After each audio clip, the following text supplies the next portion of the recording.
hey, Patreon's Mouth Olympus Reptiles. So you can see we started your clutch of cooking.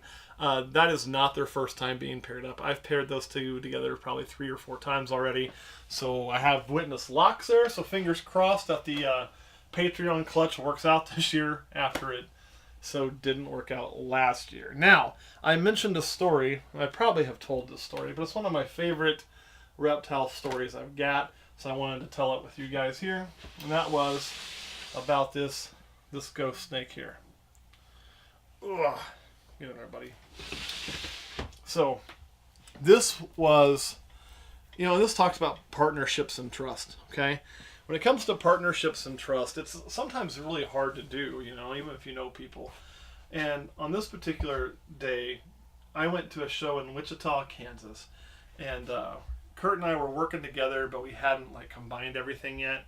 And he'd said, hey, man, I'm looking for a snake. I need a black pastel. Here's $100. Find me a black pastel female if you can. I said, cool, man. I'll do it.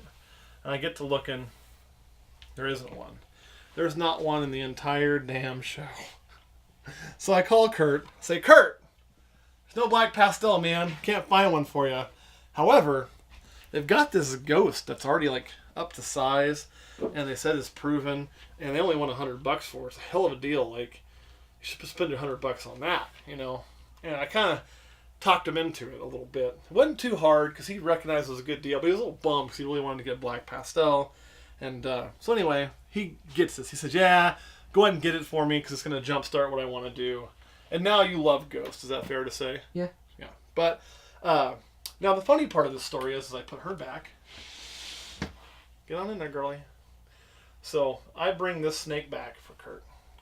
I've got it purchased. I'm so excited. I'm like, he's going to love this thing. It's bigger, it's cooler, it's recessive. It'll be an awesome thing to do. And why are you doing that? Get in there. No, get in there. I go to the auction. They had an auction for charity after the main show. So I go there and I want a baby rack and a couple snakes. One was a pinstripe that I honestly flipped, but I flipped it before I even got outside. I called a buddy who I knew was looking for one. So he knew how I'd got it. And I also won this girl right here. Oh my goodness, you're pissed at the world. Ugh, these breeding females sometimes are angry. I won that girl right there. And now she was just a little tight at the time. But, so now I'm looking, I'm going, shit, I got this black pastel I just won. And it was a package, I wouldn't even have bid on it because I knew how funny it looked. But it was a package deal with the rack, and I really needed the baby rack. So here I am coming home with the black pastel female and a ghost female after telling Kurt, hey man, I can't find a black pastel female, so how about I spend your $100 here? And then I bought this too. And I know, I'm like, God, this looks so shady. And even though it honestly wasn't shady, it looked shady. So if Kurt didn't trust me, he would think I screwed him over, I'm sure, To my credit, one thing I did do, I got back, because I told him the story, and I said, look, I'll tell you what, you can choose. If you really want the black pastel, I'll buy the ghost from you, and I'll just trade you the black pastel for it. And you can have the black pastel, and I'll gladly take the ghost. If you want to keep the ghost, you can keep the ghost. It's whatever you want to do, you can do. And he did elect to keep the ghost, I think mostly because of its size. But that's one of those things about trust. I mean, if I came home from every show and I had some wild, crazy, shady story, he probably wouldn't believe me. But since I don't do that, except for this once, and it actually was a true story, but, he did believe me. He did believe my crazy, shady story. And he would if something else like that happened again, simply because of, we've always had this open honesty in being business partners with the money we spend, with the plans we have. I don't give him off-the-wall projections of how much I think we're going to make on snakes. He doesn't give me off-the-wall projections on things he's going to do. And that openness and honesty, I guess is a better word than honestness that doesn't exist in the dictionary, is so important in what you're doing with a business partner. Easy, girlie. You are tuned up. I'm just going to put you back because you are angry. I don't need you too angry today. I want you producing babies for me. So, it is just something to kind of think about. So I've had a few people ask me about, how that went, partnering up, and some of the pitfalls of that. And that's it. You just got to be open and honest with each other because weird shit's going to happen occasionally. You know, it just does.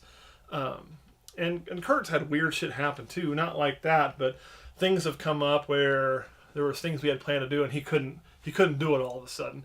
And I have to trust, and I do, because it doesn't happen all the time, that when he tells me that, you know, he's telling me the truth. Like, I know if something came up, it ain't coming up every single time, and vice versa. And if there's something I'm not going to do, like shot meeting next Wednesday, I'm not going. Why? It's a K-State basketball game. I paid a lot of money for tickets. My ass is going to be in my chair. And he gets that. Like, you know, but I don't, like, try to make up something like, oh, I just don't feel good. And then there I am on the Jumbotron either, because that would be some fucked up shit.